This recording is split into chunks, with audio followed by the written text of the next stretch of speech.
أعوذ بالله من الشيطان الرجيم. بسم الله الرحمن الرحيم. الحمد لله وكفى وصلاة وسلاما على رسوله المصطفى وعلى آله وصحابته ومن اتبع هداه. اللهم علمنا ما ينفعنا وانفعنا بما علمتنا واجعلنا من الراشدين آمين. أما بعد فقال المصنف رحمه الله تعالى قال: والمواقيت للعراقيين ذات عرق، وللشاميين الجحفة، وللمدنيين ذو الحليفة، وللنجديين قرن، ولليمنيين يلملم ويقال ألملم. Biz o'tgan darsda hajning shartlarini bayon qilib, hajningki miqot zamanini bayon qilgan. Vaqtini shu Shavvolun va Zulqa'da va ashru Zilhijja dedik. Lekin umrdan cho'g'in vaqti yil bo'yi aqlamani bu mazhabda illa yawm Arafa va yawm an-Nahr va ayyam at-tashriq. Shu kunlarda, ya'ni 5 kunda Hanifi mazhabning qarashida umr qilish makruh. Undan boshqada umr qilish bo'lardi. Shafiy mazhabda u kunlarda makruh emas. Endi hozir yeni darsda bayon qilmoqchi bo'lganim al-mavaqitul makaniya. Ihrom bog'lashga bekitilgan o'rinlar. Iroqdan kelganlarga zatu irq degan joydan ihrom bog'lashi bekitilgan. Wal-shamina al-juhfa, Shamdan kelganlarga Juhfa, Madinadan kelganlarga Zulhulayfa, Najd tarafdan kelganlarga Qarnu Manazil, Yaman tarafdan kelganlarga Yalamlam. Bu 5 o'rin. Shunami? Nima uchun bunda 5 o'rin desa, li'annahu sallallohu alayhi vasallam vaqata hadhihi al-mawaqit. Rasululloh sallallohu alayhi vasallam mushu o'rinlarni bekitgan. 5 o'rin. Yo'q, vaqata degan asli bir narsaning chek-chegarasi bekitdi degan bo'ldi. Vaqata degan shu bekitib berdi degan ma'noda. Tawqit, yoki tawqif deb qo'yamiz bu. Shu bekitib berish iborat. Hadi mavaqit, ya'ni shu muhaddad joylarni bekitib bergan demakchi. Shu 5 joyda ihrom bog'laydiganligida ulamolar ittifoq, buni ijmo bor. Rasululloh hadisda hunna li ahlihinna wa liman marra bihinna min g'ayri ahlihinna mimman arada al-hajj wal umra. Rawahu Ibn Abbas radhiyallahu anhuma. Ibn Abbas radhiyallahu anhuma ay muttafaqun alayhi hadisda shunda rivoyat qilgan. Inna an-nabiy sallallohu alayhi wasallam waqata li ahli al-madinati Dhul Hulayfati wa li ahli ash-Sham al-Juhfata wa li ahli Najd qarn al-manazil wa li ahli al-Yaman yalamlama kunna lahunna ولمن أتى عليهن من غيرهن ممن أراد الحج والعمرة ومن كان دون ذلك فمن حيث أنشأ حتى أهل أهل مكة من مكة. متفق على حديث. يعني بردستا ابن عمر رضي الله عنهما من أين أعتمر بسرعان كشجا فرضها رسول الله صلى الله عليه وسلم لأهل نجد قرنا ولأهل المدينة إلى الحليفة ولأهل الشام الجحفة. ده جواب باقي. يعني بردستا زتاشا أن رسول الله صلى الله عليه وسلم وقت لأهل العراق ذات عرق. وأبو داود رواية حديث. سيد مسلم رواية جابر بن عبد الله رضي الله عنهما رواية قلده ومهل أهل العراق من ذات عرق. ونقول مشبش أورون رسول الله صلى الله عليه وسلم بيكتباق أورون. birbirlar kelsak, birinchisi Zulhulayfa. Zulhulayfa bugun Madinada bugun kunlarda Abiyar Ali deb ataladi hozir. Shu mahallani ko'rsatgan, adres ko'rsatgan yo'l ishoratlarida Abiyar Ali deb yozdi. Yoki hozir xalqlar shunda deb ataydi. Burunqi ismi Zulhulayfa. Makka bilan Zulhulayfaning orlig'i 420 kilometr. Zulhulayfa bilan Madina Ko'nishaning orlig'i, haramning orlig'i 10-12 kilometr. Hozir shahar tutishib Madina shahar ichida bo'lib ketdi. Lekin haramdan shu 15 mil masofa bormiz. Bu Madina aholisininki haj umrga bormoqchi bo'lsa, ihrom bog'laydigan miqati. yoki boshqa jutlardan kelib Madinaga tushib, Madinadan haramga borgan Allohninki haram bo'ladigan joy. Bu Makkadan eng yiroq miqot hisoblanadi. Miqotlarni shunda qarasak, bu miqotlar haramning chambarsimon doirasiga kirib turadi. Yani bu joy shunda Alloh taolo endi sharaflantirgan, alohida ulug'langan Allohning harami bo'lg'achqa, buni shunda qo'g'dashimizni yoki shunda Alloh tayyorlab kirgan bir chambar hosil qilgan. Shu chambardan shunda ishiga o'tgandikinlar ihrom bilan o'tishing lozim. Buni qarasak, Zulhulayfa mush atrofdagi chambar nuqtalarining eng yiroqi, Ka'badan eng yiroqroq. Yani 420 kilometre. Qarayapsınız siz aytaymi? Bo'lmasa tasavvur qilishasiz. Mana Arab yeri bor mu? Mesela ya Medine. Medine olsa Zulhulayfa bundan yadırdı. Ne babanıken miyar varsa Cidde. Miyar yoksanla Yelemem, Kabe. Miyar da Cuhfa. Miyar da Taif var. Taif'in kaçta miyar da Karnıl Menazil. Miyar da Zat Ark. Şuna karşısanlar adırma Kabe'nin etrafı bunda çember çıkıyor. Peki mağarlar en zira karlı. Mağarlıklar 180 kilometre, 95 kilometre, 80 kilometre bundaki. Miyada mesela El-Hudeybiye, Miyada Arafat, Miyada Mina, Muzdalifa'lar bunda yardım. Peki muş Kabe'nin etrafında yana bir çember var. Bunda bir çember var. Bu adet taxamon, haram dairesinin taxamon merkezi kelgan chaqda doir tariqi. Xuddi mana nuqtasa merkez nuqta Kaaba desak, Ma'al Haram deydi. Ma'al Hil. Ana miqotlar bunda yozildi. Bu yerga sirtdan birisi ihramsiz bunda kirmaydi, o'tmaydi. Hil degan ma'lum doiramiz bo'ladi. Hil degan miqot bilan haram oraliqli joy. Ondan Arabning jutini yana bir tarafda bunda belgilanadi. Rayonga mesela şu Arab yerlerini desek, ma sahildeki kısmı Cidde, yani bu adındaki var. Yani Kihama deyimiz. Ama ya bunda bir alık var, ya da Medine, Mekke, şunama bunu El-Hicaz deyimiz. Ama ya bunda bir alık var, bunu Necd deyimiz. Ma aslında El-Yemen. Bundan ki ma Yemen'den bilen Juhfa şu nögirdi. Kihama namaga ma Zulhulayfa Hicazimizga ma qağallarını ya Hicaz ya Necd gittirdi. Juhfa'nın o'rnida yana bir nima var. Ma Juhfa hozir boshqa bir o'tkilib ketgandek. Rabil deydi. Juhfa hozir yo'qlab ketib, Rabil degan joydan ihrom bog'laydi. Yani o bazı yerler xarob qilinib, bunun o'rniga shunda yangi shaharlar, yangi kentlar bu xaroblik aylanganning sababi bor. Bu hatto xaritani o'qiganimda tasavvur qilsak, chambarni har bir nuqta bilan tushunamiz. Zulhulayfa nima uchun miqotninki eng yiroqi, Makkadan eng yiroq miqot.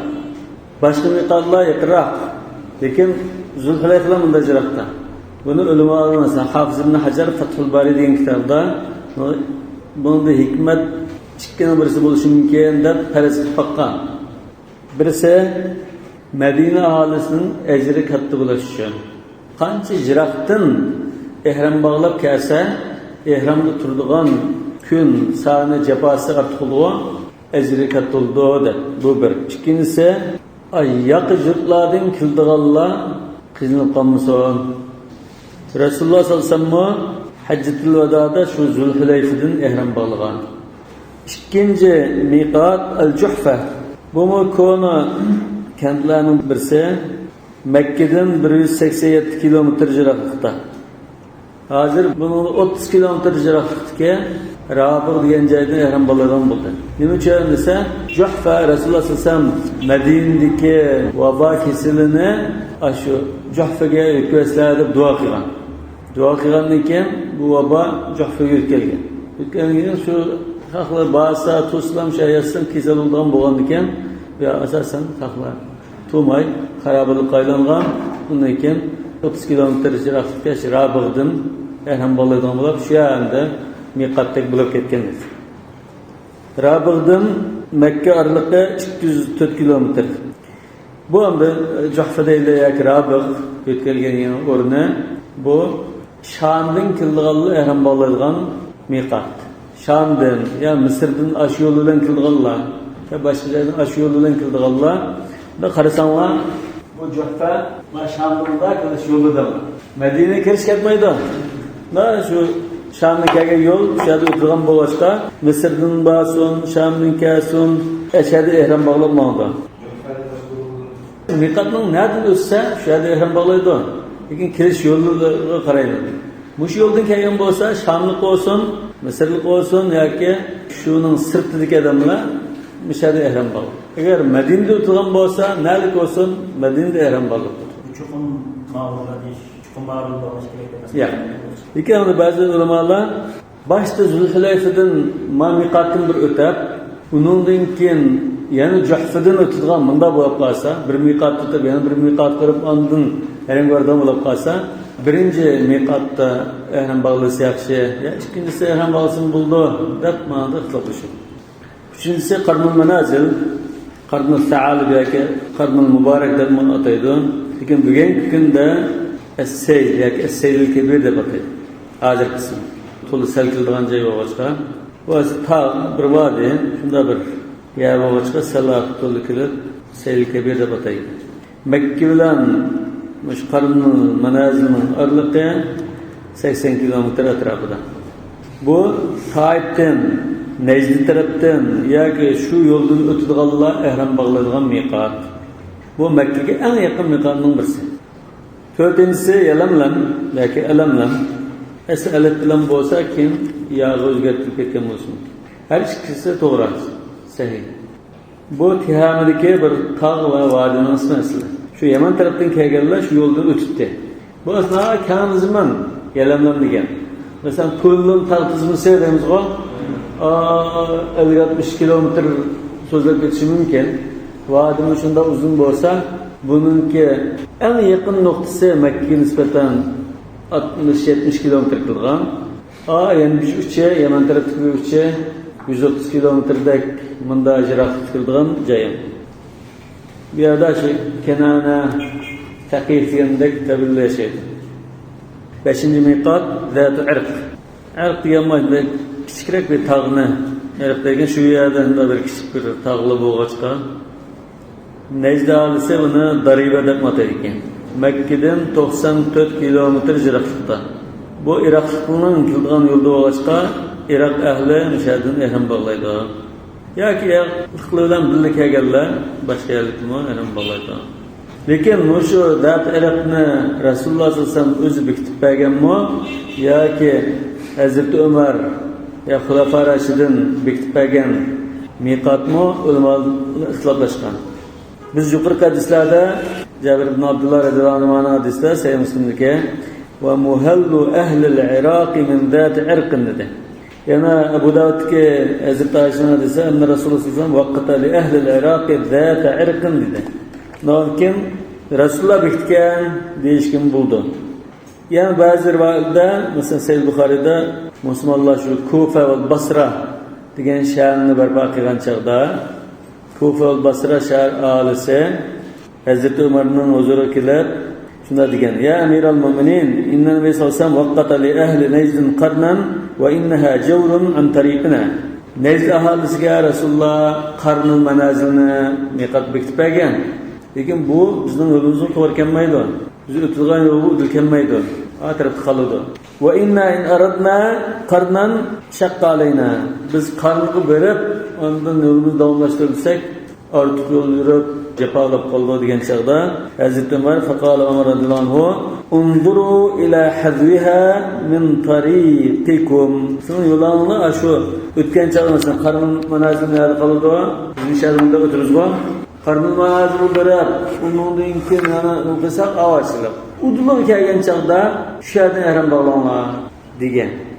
Fahadda lahum Zat-ı Irqin. Bu xuddi Hazrat Umar shulga miqatni Zat-ı Irqda bekitib bergandek ko'rinadi. Endi har ikkisi to'g'ri bo'lishi mumkin. Yani bir mazhabda, Hanbali mazhabda, Shafi'ning ko'pchiligi bu Rasululloh bekitib bergan deb qaraydi. Qandalar bo'lsin, buningda ijmo var. Mush 5 miqatda amanda hadisga kelgan bo'g'ishqa ijmoan miqat deb qaraydi. Lekin mush Hazrat Umarning mushu biz bayatni hadisi qarsanga o'z yo'lini menga ko'rib, qarnning udul kelgan chaqda shu ihrom bog'lanadi. Zaman bu intay muhim nuqta. Mesela Cidde'de ihrom bog'landığınızda havada degan gibi mushundan aydınlaştırib oladigan nuqta. Bundan Hazrat Umarning so'zini parxod va kiyimida kildigan kishilar uchun yoki quruqlikmi faqat odam minib boqmaydigan yerda yo'l oldiga sho'g'i yangidan cho'lning o'ttirdan yo'llanib yangi yo'l yashigan bo'lsa ash miqatning uduli kelgan chog'da ihrom bog'laysa degandek bir ko'rsatma chiqadi.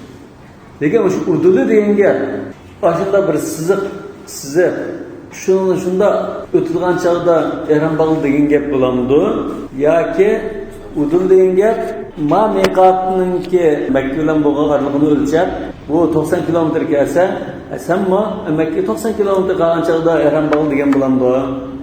Lekin ba'zi joylarda uduli kelsak bu 150 kilometr ma 90 kilometr aralıq bo'lishi mumkin. Bunda ulamalar ish qilib qaraydi. 6-cı bir miqat var, al-aqiq. Bu zat-ı irqning oldiroq, ya'ni Makkadan jiroqroq deylar. Kaga aji aqiqning o'tab, uningki zat-ı irq kelib, uningki o'tadi. Bunda ixtilof bo'lgan. Jumhur ulamolar aqiq zat-ı irqdan ilgari bo'lgan ekan, undan burun ihrom bog'lash bo'ladi deydi amal ittifoq. Lekin avzil qaysi aqiqdan bog'lashmi, zat-ı irqdanmi deganda ixtilof qilgan.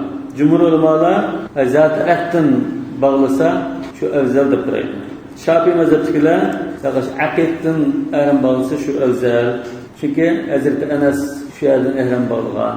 Said ibn Jubayr shu yerdan ihrom bog'lashni degan. Ya'ni bir tarafdan asli shu zat-ı irq xuddi ko'nisha yanishadek bular. Rasululloh sallallohu alayhi vasallam vaqtidagi zat-ı irq Tavristonlik va zaraf va shu joy bunda shahar matrafga yangi shaharlar haram tarafga taraqqiy qilib ketib, ko'n zat-ı ko'nisha mush aqid tarafda qolgan bo'lsa, bu ehtiyojatdan asli ko'ni joyda o'tib ketmaslik uchun burroq bog'laymiz deb o'zilgan. Hozir hamda ko'pincha bizning hojilar duch qildig'ini jiddiy tushdi aeroplan. Yoki bir Misrdan borsa, Farqda jiddiy bordi. Ciddi miqat sallandı. Bunda ixtilof var. Lekin ittifoqga o'rin Ciddida yashaydigan, Ciddi aholisi olsun yoki sirtdan birib shu yerda turib qolgan, ishlamchi, iqomat bilan turadigan, o'sha uy ijaraga turayotganlar bo'lsin. Bular haja umriga bormoqchi bo'lsa, Ciddidan ihrom bog'lamoq. Buni cho'qinma, yelimdan ko'rib, buni berish kerak. Shu Ciddidan boshlamoq. Bunda ittifoq. Yani bir ittifoq nuqtasi, agar bu Ciddi aholisi yo'lda aylanib borgan bo'lsa, Qarnul Manazildan yoki Yelamlamdan yoki Juhfadan Makkaga kirgan bo'lsa, shu miqatdan ihrom bog'lash lozim. Uningdan boshqa endi sirtdan kelganlar Makkaga kirishdan burun Jiddiga tushib, shu yerdan ihrom bog'lash bo'lamdi, bo'lmamdi, shularga nisbatan miqatni emasmi deganda ixtilof bor. Birinchi qarash bu sirtdan kelganlar uchun miqat emas. Chunki Rasululloh sollallohu alayhi vasallam buni miqat qatorida bekitib bermagan. Jidda qilib ko'nishatdi, birinchi unda bekitib bermagan. Makkaga eng yaqin bo'lgan miqatni udilganmaydi. Makkadan jiroq yaqinlikda udilganmaydi. Ikkinchi qarash g'arb tarafdan, masalan, Misrning janubi yoki Sudan aş tarafından şunlarla kızılığınızda Özsülam ciddi vardı o. Mesela Mısır'ın Safaca, şunda yaldın, udul. O kırgak olsa ciddi. Aşağıdan bardığallah için miqat. Çünkü onlar Suudarabistan barışta başka bir miqatı ötmeydi. Şu tüncüler udul kıldığını ciddi. Ondan muşu ciddi şular için miqat. Lekin başka lokasyon, mesela Türkiye'den ciddi güçlüdür Allah. Kahire'den ciddi güçlüdür Allah. Pakistan'dan ciddi güçlüdür Allah lokası uluğun miqat emas. Bunlar şu aeroplanda şu başka miqattan ötken çalıp şu çağda ihram bağlaşı lazım deydi. Ma qarash şu Ciddinin uduldaki Afrika kıtasındaki jutlardan kildiğalı uçulan miqat diyen qarash. Üçüncü qarash Quruqlikdan kelganlar uchun miqat emas, dengiz yoki havodan kelganlar uchun miqat. Ama quruqlikdan kelgandan keyin, quruqlikdan qaysi tarafdan kelgan bo'lsa, shu o'tgan miqati shu hisob. Bu qarashda shu Jidda boshqa miqatga qarorlar udul kelmaydi. Ammo dengizda va havoda keladiganlar qiyinchilik uchraydigan bo'lg'achqa, masalan, aeroplanda ham bog'lanmaydigan ish bo'lsa, tushgandan keyin ham bog'laysa deydi. Lekin quruqlikdan kelganligida uzr yo'q demoqchi. To'rtinchi qarash Jidda yangidan paydo bo'lgan bir miqat. Ya'ni shu burungi miqatlarga qatimiz musulmon. Quruqlikdan kelsin, dengizdan kelsin yoki havodan kelsin, Jiddiga kelgan har qanday haj va umrchi bo'lib qolsa, bu Jiddada ihrom bo'lsa bo'ldi degan qarash. Bu qarash qanday sabab ko'rsatdi? Jidda Makkaga yaqinlik va jiroqlikda Yelamnanninki Makkaga eng yaqin nuqtasi bilan orliqni hisoblsak o'xshash chiqadi. Masalan, Yelamnanninki Makkaga eng yaqin nuqtasini hisoblsak 60 kilometr keldi. 60 kilometr bo'lgan ekan, biz bunda qardik. Qarasak, Jiddininki janubi ya o'ttiri 65 kilometr keldi Makkaga. Lekin shimoli 60 kilometr kelishi mumkin. Shimoliy yaqinroq bo'ldi. Lekin bu orliq hozir udillashdi deydi. Masalan, buni qarasak, Jidda va Yelamnan cho'ng rayon deydi. Cho'ng rayon bo'lsa, Mashhadga Makkaga yaqin nuqtasini hisoblasa, ma'ruf bilan Jiddan orliqqa 65 kilometr atrofida kelgan ekan, ikkisi hozir bir siziq ustiga tushadigan deymiz. Hazreti Muhammed muhaza degan misolga hazliha fi tariqikum degan. Hazl shu. Lekin buningda bakrak jinchga tafsili nima qilsak, Jiddining o'ttiri, o'ttirisi bilan janub tarafi dal keldi. Lekin Matarul Malik Abdulaziz bu shimol tarafda bo'lg'achqa, bu Makkaga sal yaqin kelib qoladi deb ma'nosini ehtiyot qildi. Nega hech bo'lmaganda mushqarashga asosan Aydırın uçken çağda hem bağlamızmı? Cidden şahitçi bir kirvete konuşa ottırığa. Şahidin ehrem bağlap kirse mevkuftan değil mesela cidden mevkuf var. Teksi Mekke'ye edem taşıdığın mevkuftan ehrem bağlaması bulduğu diyen karıştı. Köpünce olmalar ruhsat bulmaydı. Lekin Şeyh Qardavi mesela ya ki Suudi Arabistan'ın bazı ulamaları bekrek çoğunquraq izni bunu tədqiq qılıb, bunda ictihat qilgan ulamalar var. Jiddini miqat qilsak buldu. Mesela Rabi'ni Rasulullah bekitmеген qanday bo'lib bu miqat bo'lib qoldi. Shu xalqlarda atar kusurlar miqat bo'lgan. Undan keyin zati ariqni Rasulullah bekitmegen desak, Rasulullah bekitgan bo'ldi. Lekin Rasulullah bekitmagan, Hazrat Umar bekitgan desa, Rasulullah bekitmagan joyimizni xalifalar bekitgan bo'ldi. Ya ki Hazreti Umar'dan şu unduru hazvaha fi tariqikum diyen aş ko'rsatma delil bo'lardi. Miqat belgileştik sebep şu haram dairesine Allah Teala alayhi bir rayon qilgan bo'lsa, bu yerga boshqa yerga bag'anliklar bundan bog'lanmaydigan, alayhi bir hozirlik bilan kirganga o'rlashtirganlar. Yani şu joyning ulug'ligi va hurmati jihatdan deymiz. Bu joyda boshqa yerda halol qilingan narsa harom qilingan. Masalan, Makkada odatda daraxtni xohlagancha kesib tutolmaydi. O nimaga xohlagancha daxl etkizgili bo'lmaydi. Hatto hayvonlar bir yerda daraxtning ostida yetib olgan bo'lsa, saylatda buni qo'g'latib, bunda o'tira olmaydi. Masalan, yolda uçurgan narsa olsa onu asıl olmaydı. Karşında kolaylıklı var. Başka şu Allah Teala'nın beyti ve zamanda tümce bina kılgan mescid var. Şuna bunu üç çember dairesinde Allah Teala'nın bir hak hürmetini katlı kılış arkalık karşında bir Allah'ı kıygan ve kovduğun rayon. Adette bazılarının Allah'ı kovduğun rayon deyilgan numalar oldu. Ama mahmiye. Şunu o'xshash bir joy. Şu anda hazır bekrek cüret qilganlar ciddi miqat ciddi ihram bağlab kirsen buldu deydi. Sen ehtiyat kıldığalla mesela ciddiga düşüp ihram bağlab alatda düşsen çekirdek yüzmeydi eken kamet olan bağlı olsa ihramlık aleti var ciddide çekirdek toz oldu eken deydiğen işi bulab kalsa sen kiymemeler şu ken ciddi şarisi içigenden ken andır ihram bağlab şey deydi. Köpünçe ahvalda ya bulmaydı dep durur. Tamam, buludu da işin da cesaret lazım. Ciddi düşüp ciddiden şarisi ihram bağlab çiğsen buldu deydiğenga. Lekin muş dalillar qarasak, tahlil qarasak ciddininki miqat ekanligi qanoat asl bo'ldi. Qala فلو أراد المدني دخول مكة من جهة العراق فوقته ذات عرق. Medine ahalisinin birisi Iraklılar ketlep da ay yoluyla mangan bolsa, şu yolda mangallar Iraklılar ihram bağlaydigan zat Irak'tan ihram bağlamadı. Aksiyon ise Irak'tan birisi Medine'ye gelip bandamadan bolsa Zülhüleyfe'den ihram bağlaydı. Ve keda fi sa'il mevaqit başka miqatın şunda. Ve men qasada Mekke'te min tariqin gayri meslukin adam muvaffaqmagan.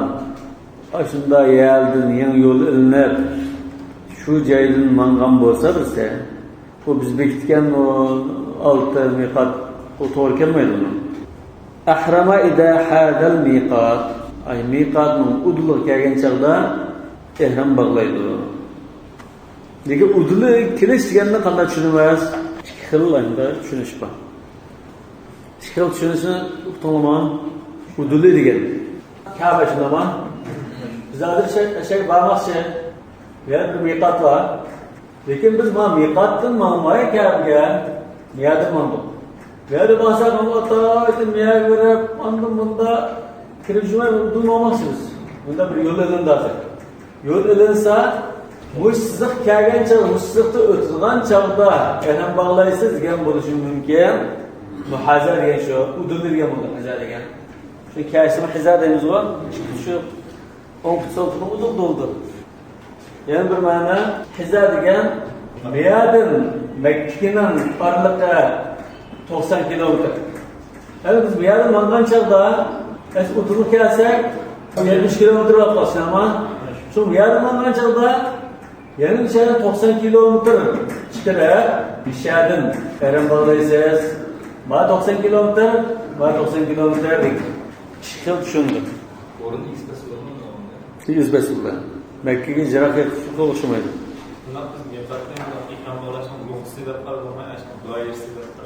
Ya miqat şu joydan ihramsiz o'tsam bo'lmaydi.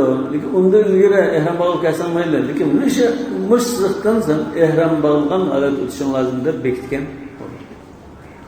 Ihramsiz o'tsam bo'lmaydi bekitgan. Qala va in qaddama al-ihram 'alayha fa huwa afdal. Ash miqatdan burun ihram bağlasa hem ölümalı caiz edi. Mesela Mısır'da mangalla Mısır'ın aydırımdırlan ihram bağlap manda ya uydumdayla aydırımda ya ayrıplanda ihramını almaştırıp kullanmayın uydurlan ihram bağlanmansa caiz. Şu etimmul hacca vel umrata lillah diye ayetimi Hazreti Ali İbn Abbas ashablar aşında tefsir kılgan. Uyanın işidin ihram bağlanmansan itmamul hacc ve umre oldu. Bunun caizliği var. Lekin afzali qaysi? Ay miqatdan ihrom bog'lash afzalmi? Ya undan burunroq ihrom bog'lash afzalmi deganda ixtilof bo'ldi. Hanafi mazhabning qarashida burun ihrom bog'lasa shu afzal. Liqouli ta'ala va atimmul hajja val umrata lillah. Qala Ali va Ibn Mas'ud radhiyallohu anhuma itmamuhuma en yuhrima bihima min duvayrati ahli. İtmam yani itmam degan tamamlab to'liq qilish degan uydan tortib ihrom bog'lamansa to'liq tamomlash bo'ladi deb izohlagan. Hanafi mazhab bilan Shafiy mazhab ittifoq qilmoqda. Lekin Shafiy mazhabning Imom Shafiy kelgan bir qarashda ittifoq. Bundan boshqa ulamolar bor. Imom Savri va boshqa. Yani miqatdan burun ihrom bog'lamansan Evzel demekçi. İkinci qaraş İmam Malik ve İmam Ahmed'in qarışı miqatdan ehrim bağlaş evzel. Bula sünnet şu Resulullah Zülhüleyfe'den ehrim bağlagan sünnet şu evzel oldu. Lekin Hanefi mezhep ve Şafii mezhep şu sahabe kiramlar miqatdan burun ehrim bağlagan. Bu şu miqatның hadisini rivayet qilgan sahabelerden mesela İbn Ömer şu beşçayni Resulullah bekitip verdiği hadisinin birisini rivayet qilgan İbn Ömer özü Filistin'deki İlyad'ın ehrim bağlagan. Kudüs'e yakın jaydın İlyad'ın ehrim bağlagan. Bundan başka İbn Abbas, İbn Mas'ud ve başka sahabelerninki aslında miqatdan burun ehrim bağlaganlıkka kelgen. Bazı sahabeler burun bağlasan bulmaydı degan nimani kelgen. Ama şu ayetın tefsirini Hanefi mezheptekiler bu Resulullah'ın anılganının hükmleri değmez.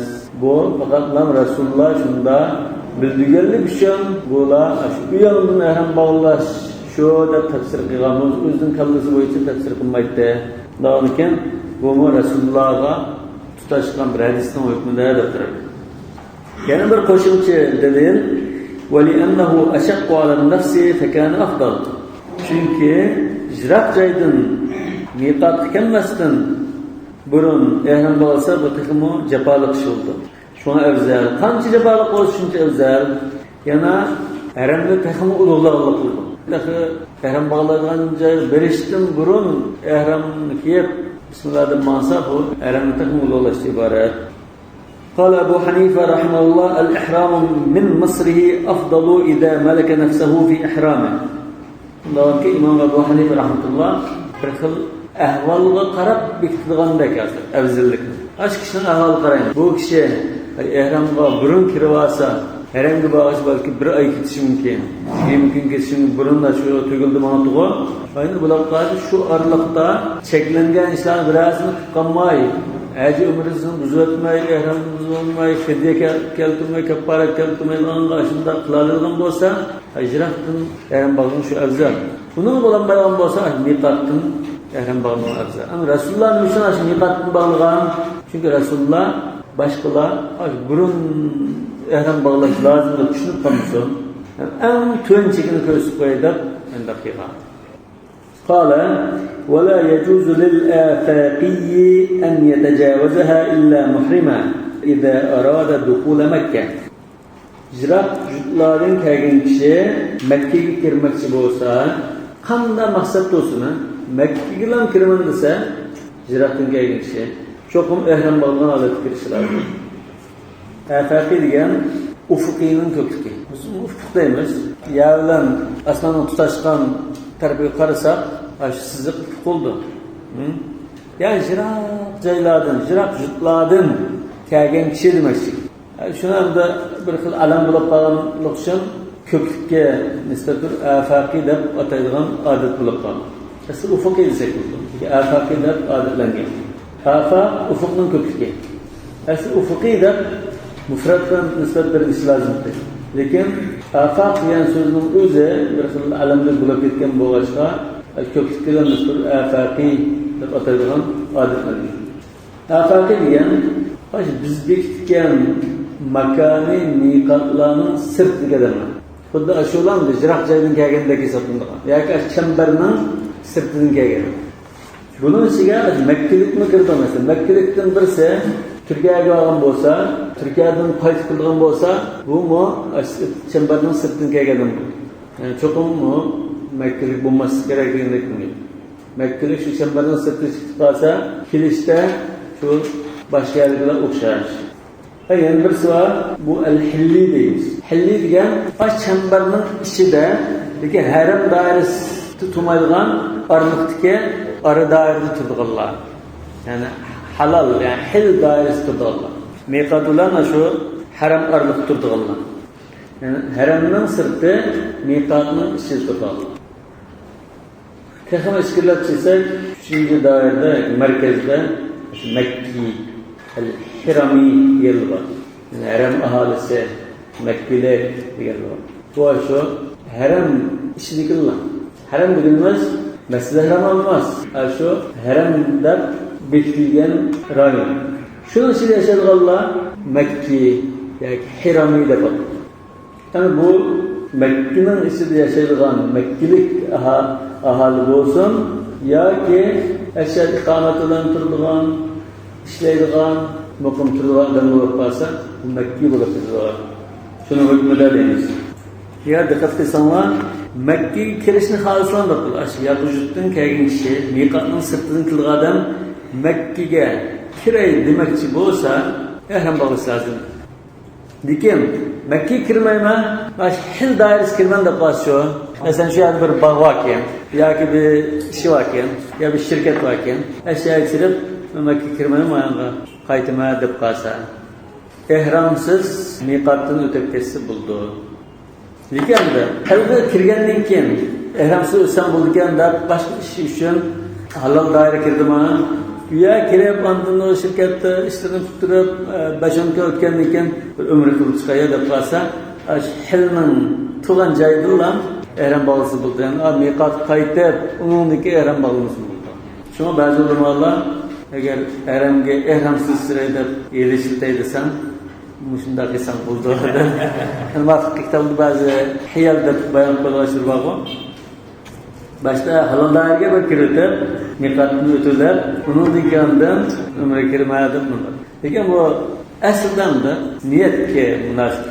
Niyatda ashar bir ish va umra qilish niyat yo'q bo'lib qolsa, shu ibodat.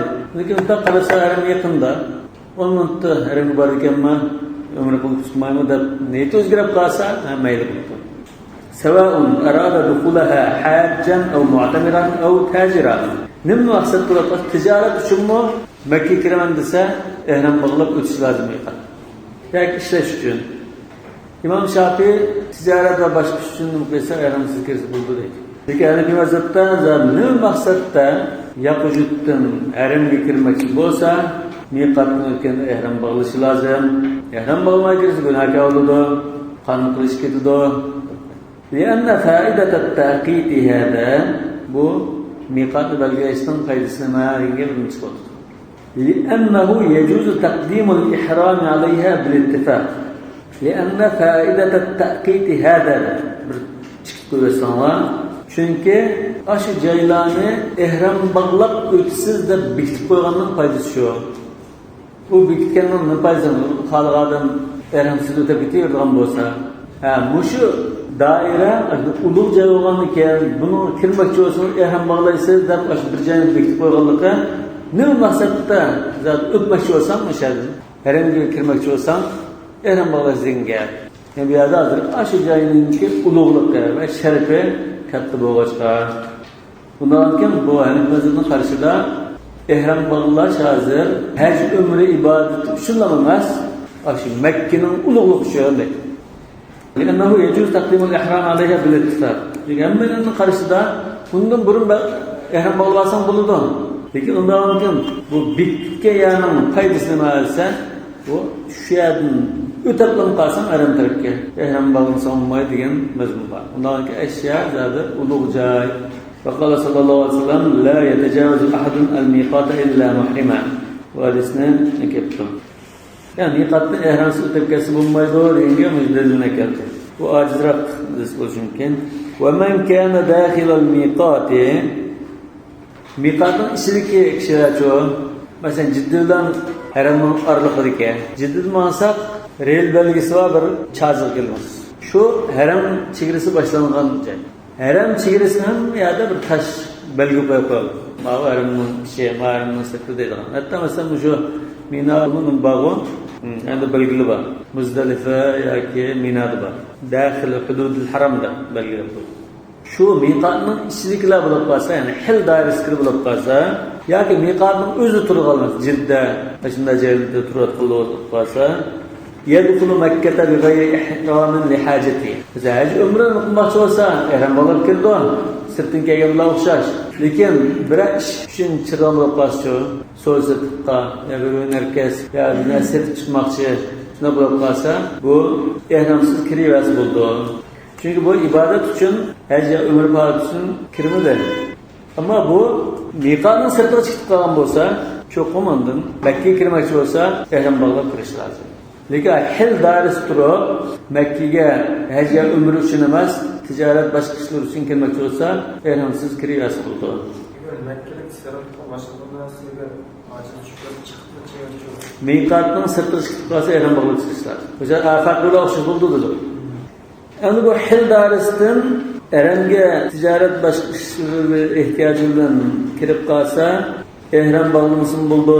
Nima uchun? Li'annahu yatakarraru dukhuluhu li hawaijihi fayuhrazu fi dalik. Çünkü bu davamlı kirib chiqadigan bo'lsa, her katında kirib chiqish uchun ehram bog'layman, qilmandab qolsa, japa bo'lib qoldi. Wasara kal-Makki idha kharaja thumma dakhala. Xuddi Makkilikka o'xshash. Makkilik aşa ehram darisdan halol darisga shunda chiqib kirib taksichi bo'lsin masalan. Yoki o'tan to'shiydigan, meri to'shiydigan odam bo'lib qolsa, kunda nashqadan chiqib chiqadigan bo'lsa, har qatim ehram bog'lab qilsa bo'lmaydi. Shuni o'xshash deb qaraymiz. Qiyos kal-Makki.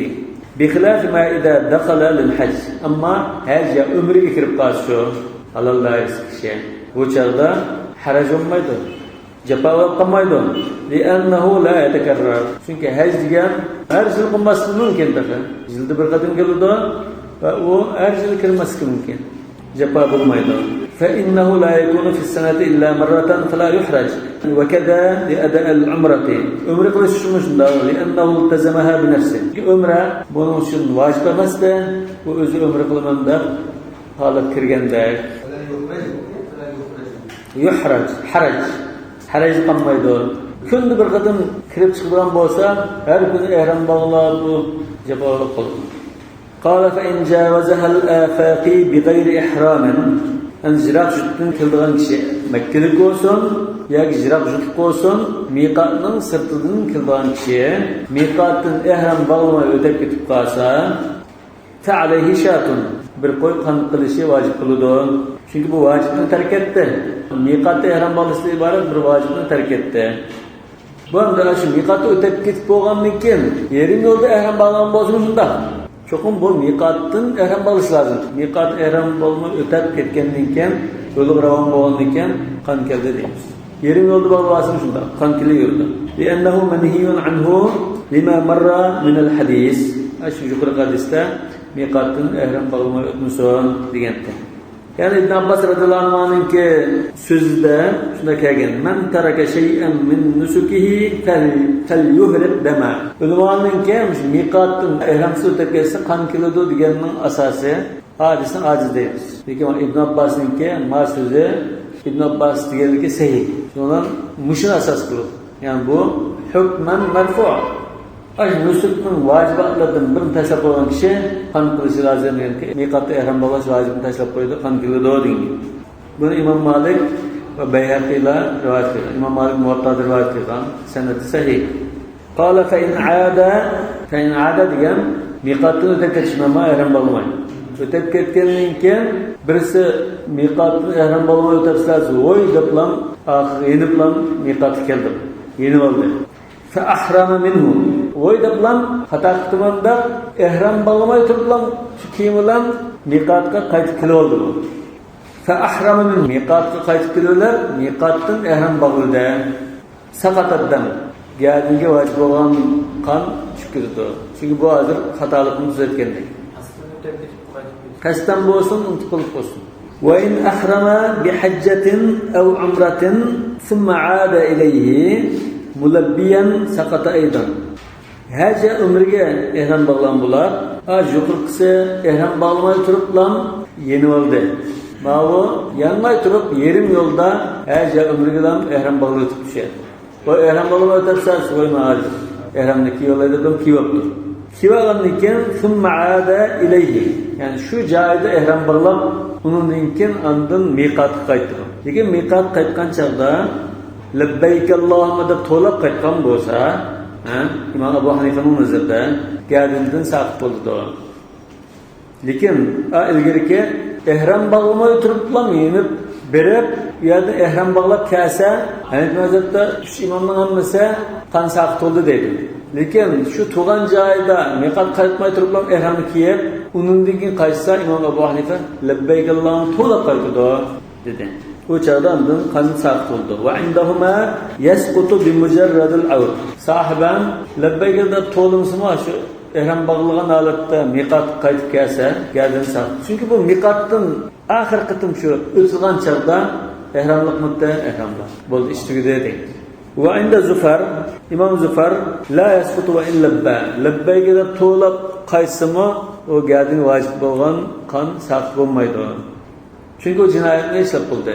Li'annal jinayata qad taqarrarat fala tartafi'u bil 'awd. Çünkü bu cinayet isbotlanib bo'ldi. Qaysimi jarimani geldiğini düşünüyor. Mesela Kızılçırak'tan g'aribni o'tib oladigan mashina orqaga qarab siz tursa kamera olib bo'ldi dedi. Qaytilish bilan juvet qilinmaydi. Jarimani qilyapti. Kama idza dafa'a min Arafatin qabla al-ghurub thumma 'ada ba'dahu. Xuddi masalan Arfat kuni, Arfat tuğacı kun petishdan burun Arfatdan yurib ketib qoldi. Bizdirib ketdi. Buraq besqo'g'uchi men turay deb qilmay men qolgan bo'lsa, shamdan burun manzil bo'lmaydi deb birisi g'ash telefon qilgan bo'lsa, aqib qaytib keldi. Thumma 'ada ba'dahu degan shamdan keyin qaytib ketdi. Agar shamdan burun qaytib kelsa, jari tushib ketdi. Lekin shamdan keyin kelsa, bu hozir jinoyatni ishlab qo'ygan. Ya'ni shamg'ish turib deydi, sham arliqda boshqa yerda yurdi. Valana bizning dalilimiz Zufarga qarata annahu istadraka al-fa'ita qabla taqarrur al-jinayat bi-shuru' fi af'al al-hajj fa yasqut ad-dam.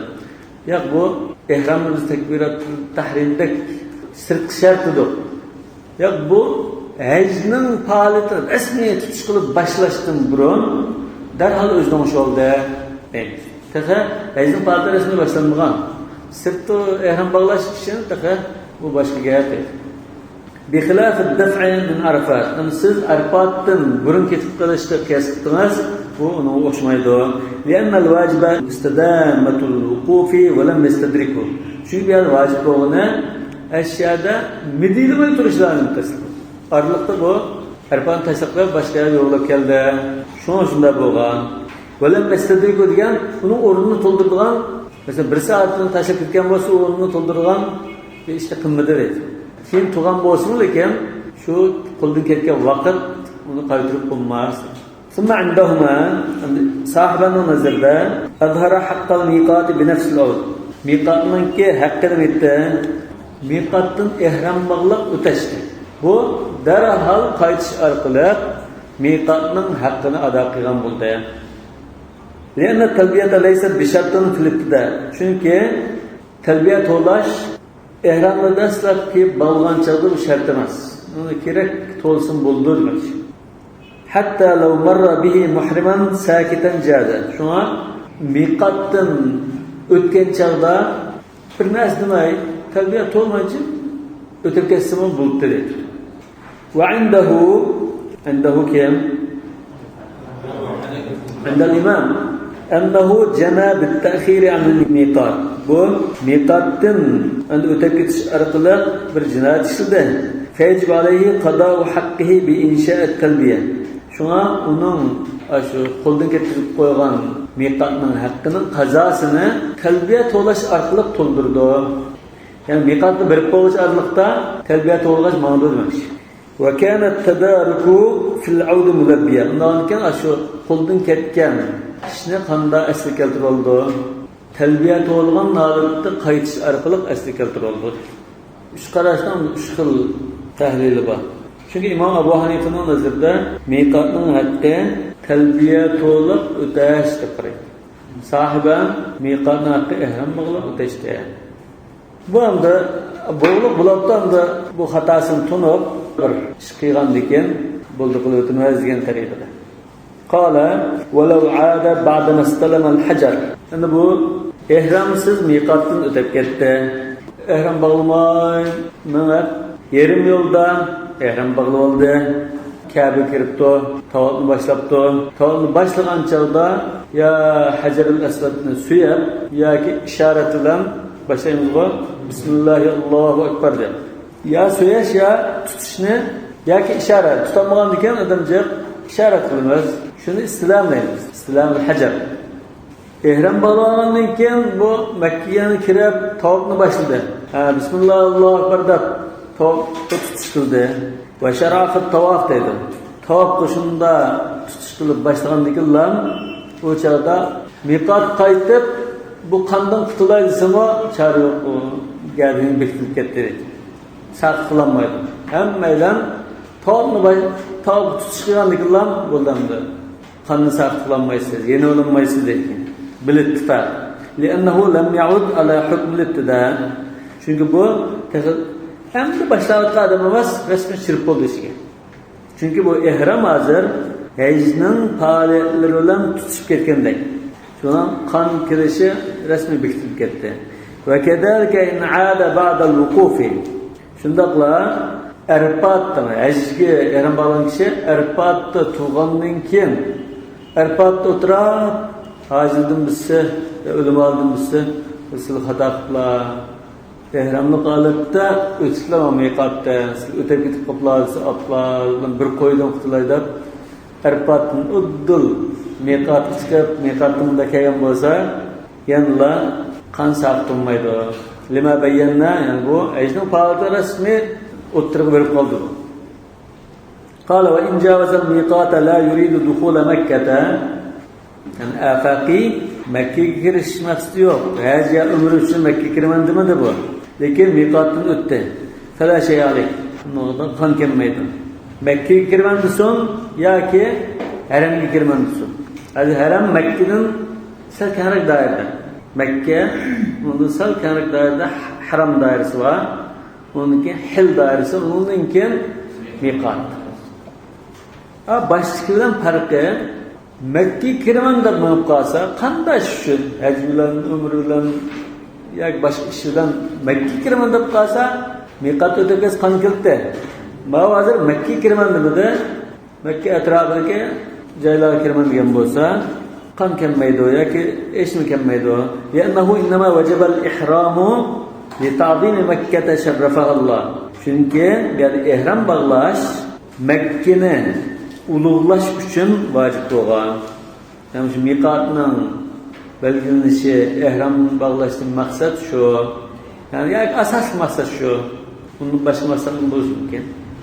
Yani aşı joyni boshqa butun dunyodagi zaminlarning har qaysi iqlimlardagi har qaysi joylardan alohida sharaflantirish uchun vojib bo'lgan. Şerrefahallah. Allah Teala onun şerefini tekamükat kılsın, şereflendirsin. Bu dua. Ve ma qablaha min al-qura wal basatini gayru vacib at-ta'dim. Haram dairesiga berishdan burun ishlaydigan şu bog' bo'ston, etizlik, ashunday joylar, mahallalar ulug'laydigan joylar emas. Yani bu hil dairesiga mahallalar ulug'laydigan joy emas. Bunu ulug'lash vojib emas. Ulug'lash adab jihatdan bo'lsin, vojib emas. Ve idza jawaza al-miqat sara huwa wa sahib al-manzili sawa. Undan keyin miqat o'tab hil dairesiga kirsa, hil dairesidan bilan miqatda o'tib ketgan afaqi ikkisi o'xshash bo'ldi. Shu hil turotdan bo'lganmi? Sawaun har ikkisi o'xshash. Yani hilli degandek bo'lib ketdi. Bu afaqi hozir hil dairesiga kirib turgan ekan, hilli bilan o'xshash bo'ldi. Falahu dukhulu Makkah bighayri ihramin liman mar. Undan keyin bu andin shu hil dairesidan andin niyat o'zgarib qilib, gach bir umr qilib chiqay. Haj qilolay deb qolsa, shad ihrom bog'labsiz bo'ldi. Biz bayatinigan anda yilishlikli bo'ldi dedi-ku, shu gap shu. Juqurdimi, o'tib ketdi. Qala va man kana dakhil al-miqati fa miqatuhu al-hil. Mana miqatning ichki kishilar bularni ihrom bog'laydigan, haj va umrga ihrom bog'laydiganga bekitilgan o'rin hil doirasi. Shu uy deydi.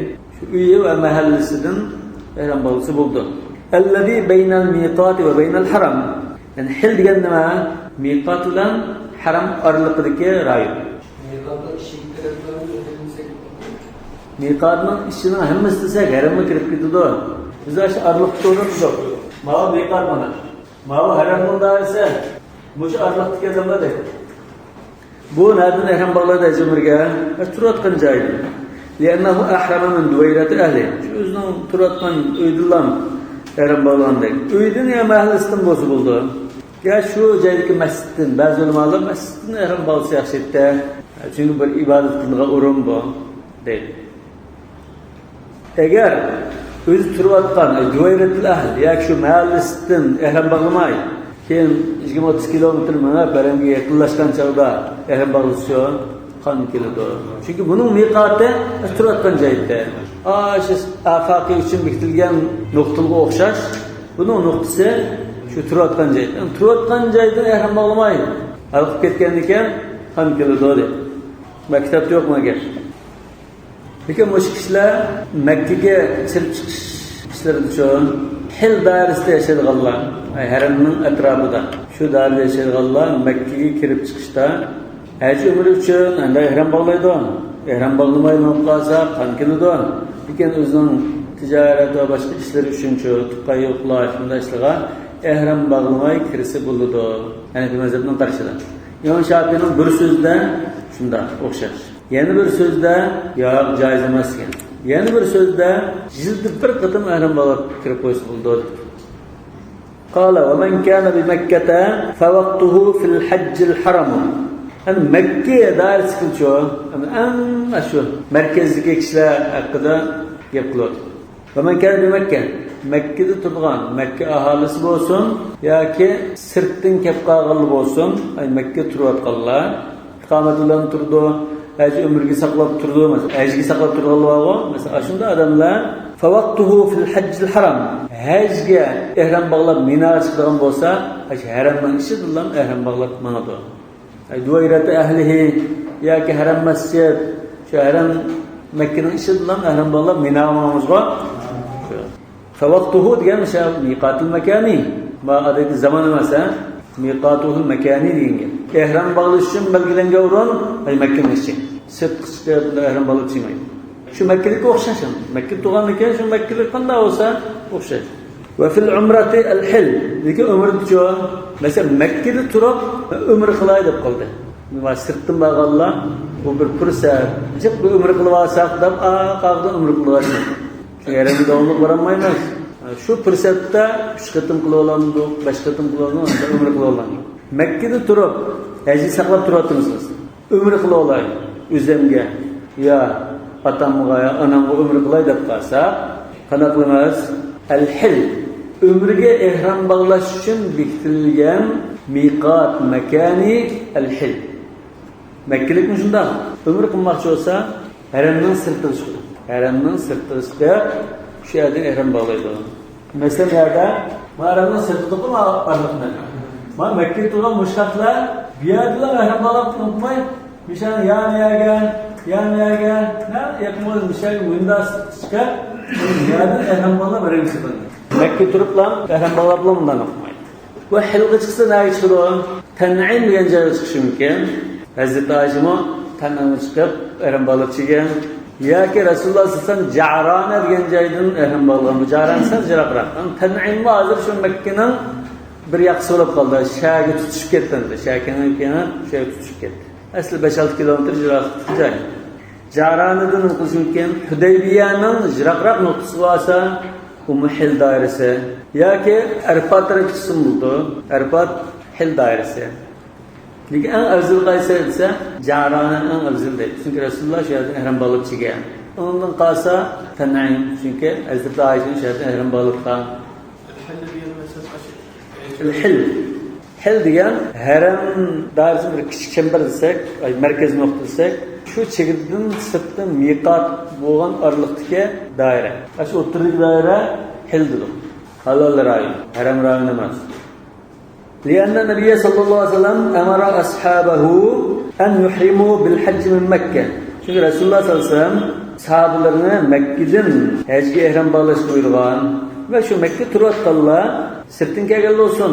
Sahabalari Madinaga kelgan-go, sirtin kelgan olsun, Mekke olsa qolsin, hajga chiqmoqchi bo'lsa, shu Mekkedan ihrom bog'lab chiqadi. Ve li anna ada al-hajj la yatimmu illa bi Arafata. Nima uchun desa, mesela hajga nima uchun hilga chiqib ihrom bog'lab chiqmaydi, umrga atoyda hilga chiqib ihrom bog'lab kirdi desa, ulamolar Rasulullohning qilgan harakati u bir dalil bo'lsa, ikkinchi yana bir dalilni süzüp yakunlab chiqqan. Ama şu hac ömür faoliyatının bütün sirip tekşürse, istikrar denir. Bir sirip tekşürse, bunun da çokum ehramlı halatda hil rayını bilen haram kılıngan rayın ikisi buluşu lazım. Çokum. Ecdim şunda, ömrüm şunda.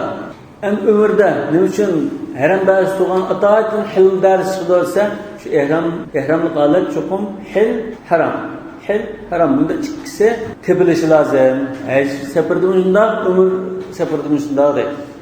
Yani hac bir olsa, ne için hil çıkmaydı olsa, Arafat hil dairesi. Arafat hil dairesi. Bu hil bunda kesek Muzdalif'e gelip Mina'nın da bizir kesek haram dairesi başladı. Çünkü Resulullah'ın ki peygamberlik kilişten burun çıkarttı mecliğan dedik o. Kureyşlikler biz ehlül haram.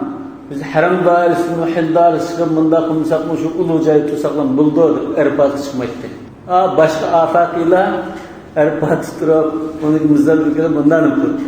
Yani Resulullah'ın şu çağda hac kıygallarının birisi tögüsü tüketip mi ya ki keçikip tırlık mı aç bir yerden tögüsünü izlep kese Arfat'ta şu başka yerden kâgelinde turduğun hil dairesinde Resulullah'ın tuğallığını köygen. Hayran kaptı. Bu Kureyş'in tuğsu bu hil dairesi turkendir. Peki Resulullah şu doğru kaybıdan kıygan. Lekin Kureyşler aramızda kılıp biz ehlül haram. Başkalarının dairesi çıkıp bunda Arafat turdu biz turuşta ihtiyacı yok da ayında özgerti var. Peygamberlik kılıştırıcının Resulullah doğru işte kıygan. Şuna Arafat hil dairesi. Nalken hecdi mi Mekke'den ihram bağlayıp çıkan bilen hil dairesi çıkıdı acil. Nalken hil ve haram. Ömürde erem kirip kılgan bağlıca çokum hil dairesi çıkışı lazım. Bunun sonra Allah Teala ömürde يَأْتُوكَ رِجَالًا وَعَلَى كُلِّ دَامِرٍ. Tamam. Ya'tuke diyen huttamda şu haramın sırtıdın da kildu diyendek. Haramın sırtıdın kildu hil darisi ihram bağlap. Mesela afakıyla miqatta ihram bağlap kildu. Peki haramın için tuğalla hil darisine haram darisine ricalen kildu. Hem de hac bigalı çoğu haramda ihram bağlap Arafat çıkıp Arafat'tan ricalen kildu. Ya ki ala kullu damar. Lakin bu aslında kiliş vücut çıkıdan. Yani bir seferdek bir iş bulaşlar. قال ولأن أداء الحج لا يتم إلا بعرفة وهي في الحل. Bundan حل والحرم diyen cemleş vücut çıkan buludu. فإذا أحرم من الحرم يقع نوع سفر. Haramdan ihram bağlap başlasa kim hilga çıkıp hilden kaçıp bulgan bolgan eken bu bir xil sefer kılıştak. Yani hill ve haramni cemleşten ibarat. Lekin bu haram tutan kişi hacga ihram bağlaması olsa hilga çıkıp ihram bağlaması olsa bas tan'imga çıkıp ihram bağlamamdı. Qan kirdi. Çünkü miqatınızı alıp ketdiniz. Miqatni tashlabdi. Miqatni tashlabdi. Bak taqadırlık kılımında bazı adamlar moya şu tan'imga çıkıp bunda ihram bağlap çıkman deb tursa qan kirdigan. قال وأما العمرة عند عمر كاسك فلأن النبي صلى الله عليه وسلم أمر عبد الرحمن أخا عائشة رضي الله عنهما أن يعتمر بها من التنعيم. Hazreti Ayşe aksilen billah Tan'im'den ihram bağlap kirip umre kılışka Resulullah buyurgan gelen. Bu gelen şu Mekkelikle okşaşıldı. Mekke'de turatkan boğan ki şu Mekkelikle okşaşıldı. وهو في الحل يعني التنعيم في الحل. تنعيم ديان حل ديان جاي شو. ولأن أداء العمرة بمكة عمرنا أداء قرآن جاي قيسة حرام مكة. فيخرج إلى الحل نوان كم بو حرامدن حل دارس كبر çıkar. Andın haram kirdi. Şunda qisa liyaqa نوع سفر أيضا. Şu çağdan hil ve haram bular bir sefer qilgandek ahval vücut çıkan buludu. Bazı ulamalar onda çekilişi mümkün. Bu haram kire baranın tanına çıkıp ömrülüysen bombaydı dedi oğlum var. Bazı sebebiyle bombaydı durur.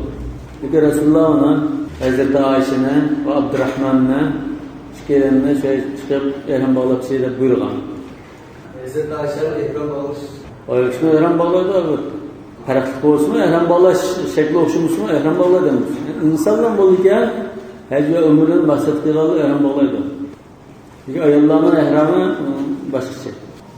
Lekin muşunda hilga çıkıp ehram bağlap kirişninki başka deliller mi var? Maktabda bayan kılan başka. Mesela İmam Malik Muvatta'da rivayet an Hişam ibn Urve an abihi, yani Urve'den rivayet kıldı.